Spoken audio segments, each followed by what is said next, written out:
السلام عليكم ورحمة الله وبركاته. عاملين ايه؟ يا رب تكونوا بألف خير. معاكم نونا من قناة حياة نونا.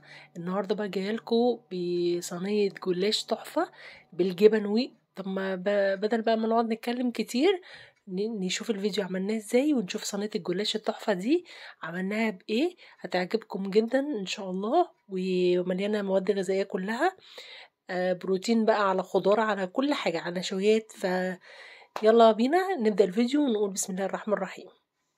هنا صينية كبيرة عندي وجايبة لفتين جلاش، هما مش كبار، هما يعني لفات صغيرة. وبعدين احنا بنحب الجلاش بيبقى شوية تخين، يعني سمكه تخين. اول حاجة دهنت الصينية بسمنة سايحة، حابة تعملي بالزبدة بالزيت براحتك زي ما انت عايزة. اول حاجة كده حطيت ورقتين فوق بعض. هبدأ بقى اوزع الجلاش كله يمين وشمال كده عشان تملى الصينية زي ما انتوا شايفين كده اهو. وهبدأ برضو احط كده سمنة عشان يبقى مورق شوية، ما يلزقش الورق كله مع بعض. جربوها الصينية دي هتعجبكم جدا واتفرجوا عليها للآخر، هتعجبكم، مفيدة وحلوة قوي وسريعة. يعني صينية سريعة جدا ما بتاخدش اي وقت. ممكن تعملوها من بواقي الحاجات اللي عندكم، لو عندكم فلفل، بواقي جبن، الحاجات دي تقدري تعمليها بيها اكله، يعني تبقى حلوه قوي وخفيفه ومغذيه في نفس الوقت. برضو حطيت رقات كده برضو من الجلاش، وهحط برضو السمنه كده ما بين كل، يعني ورقه ورقه بحط السمنه. كده خلصت انا النص التحتاني. هبدا بقى احط الحشو بتاعي. دي جبنه شيدر، اي جبن عندك، مش شرط اللي انا بعمله، يعني اي جبن عندك تقدري تحطي فيها بيض مسلوق برضو كمان، هتبقى حلوة جدا ومغذية للاطفال والناس بقى اللي ما بتحبش الحاجات دي، الاطفال هياكلوها كلها في الجلاش.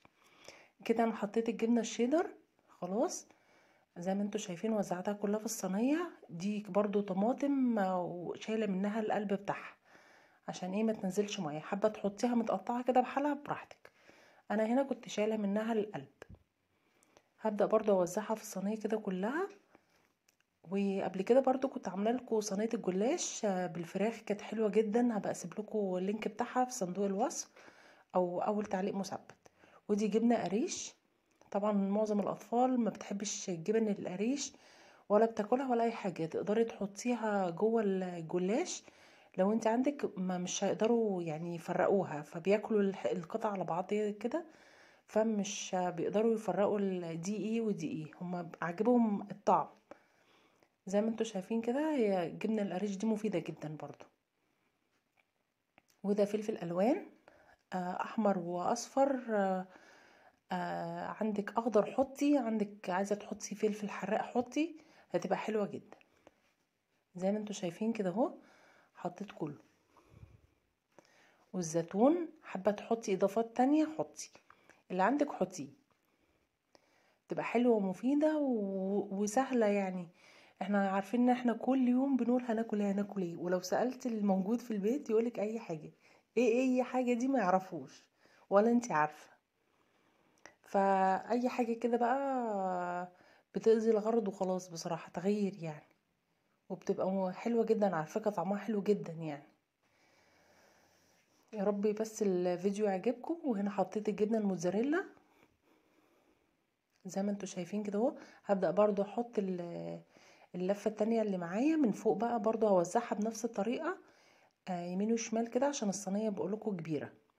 وهبدأ احط برضو السمنة زي ما عملت قبل كده. عايزة تحطي ورقة ورقة حطي، بس انا بحط ورقتين يعني. زي ما انتوا شايفين كده اهو انا خلصت كده اللفة من فوق. طبعا كل لفة بتختلف عددها على حسب التانية يعني.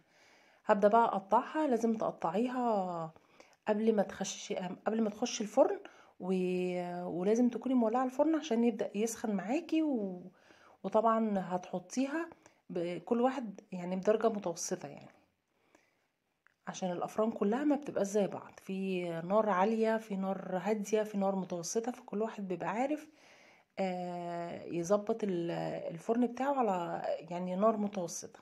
طبعا انت لو الفرن عندك هادي بتعلي عادي، بتعلي درجة الحرارة على الاخر. زي ما انتوا شايفين كده بقى هتقطعيها التقطيعة اللي انت عايزاها، سمبوكسات، مربعات، مستطيلات، اي حاجة. انا كده اهو ببدأ اقطعها. هقطعها انا بقى كده وارجع لكم تاني اكون انا قطعتها. كده انا قطعتها اهي مربعات زي ما انتوا شايفين. عايزين تقطعوها اكبر من كده قطعوها. هبدأ بقى ايه ادخلها الفرن. بس مش هدخلها وتستوي للاخر. انا هوريكم برضو تكاية كده حلوة. لو عملتيها بتخلي الرواق طري وحلو معاكي. بصوا انا كده دخلتها، وقبل ما يعني ما تبدأ في الاحمرار شوية خرجتها. وهبدأ اجيب كوباية لبن. خلاص كوباية لبن، واحط عليها فلفل اسمر شوية صغيرين على حسب ما انت عايزة، وسنة ملح. خلاص شوية ملح صغننين جدا. وهبدأ اقلبهم برضو كلهم مع بعض كده. وابدأ بقى احطها تاني في الفرن. بتبقى تطلع طرية وحلوة وجميلة جدا. عايزة تحطي بضاية حطي، يعني بس انا ما بحبش احط البيض بصراحة.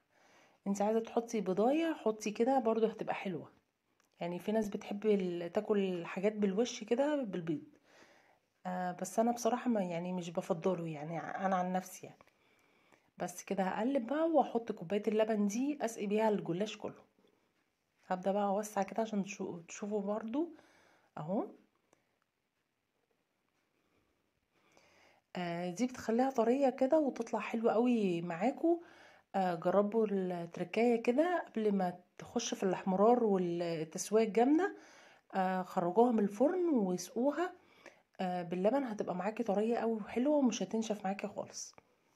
كده انا بقى ايه خرجتها من الفرن طبعا بعد ما استوت. عايزة تحط لها جبنة موتزاريلا من فوق. في المرحلة دي وانت بتخرجيها من الفرن حطي. هتبقى حلوة قوي برضو. كنت انا عاملاها برضو قبل كده بس ما صورتهاش. كنت حاطه على الوش جبنه موتزاريلا كانت حلوه قوي. تدي طعم كده ووش محمر اكتر من كده كمان. زي ما انتوا شايفين بصوا هي بس عشان سخنه فانت لازم برضو ايه تقعدي بس تقطعي تعيدي على التقطيع كده تاني عشان تتفك معاكي بسهوله. زي ما انتوا شايفين شكلها بصراحه يشهي وتفتح النفس ومفيده جدا للاطفال. لو عندك اطفال ما بيحبوش الكلام ده خالص ولا الجبنه القريش ولا الكلام ده، بالعكس الصينيه كلها فيتامينات من الفلفل والطماطم وكل حاجة والزيتون وكل حاجة. فجربوها هتعجبكم جدا ان شاء الله. بإذن الله. ولو انت عجبك الفيديو حطي لي لايك، ولو انت اول مرة تشوفي القناة اشتركي في القناة وفعلي زر الجرس عشان يوصلك كل جديد على كلمة الكل. وبالهنا والشفا على قلبكم للي جربها. زي ما انتوا شايفين كده اهو. بصوا بقى قطعتلكوا شوية كده عشان تشوفوها من قريب، وبحاول افتحها لكم. هي سخنه جدا على فكره، كانت سخنه جدا. شكلها يشهي وطعمها كان خرافه بصراحه. يا رب يكون الفيديو عجبكم وخفيف على قلبكم. السلام عليكم ورحمه الله وبركاته. بحبكم في الله.